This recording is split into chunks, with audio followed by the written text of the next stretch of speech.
આજે આપણે જોઈશું એક બર્નોલી પ્રિન્સિપલ કેવી રીતે કામ કરે.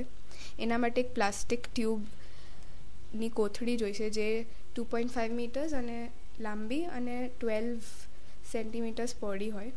હવે એની એક બાજુને ગાંઠ મારી દો આ રીતે, એટલે એની એકનું મોઢું એનું બંધ થઈ જશે.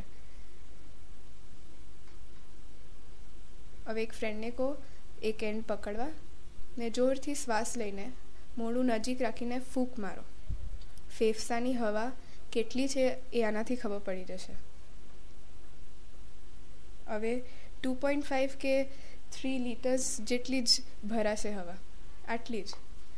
હવે ફરી શ્વાસ લો અને થોડા 10 સેન્ટીમીટર દૂરથી ફૂંક મારો.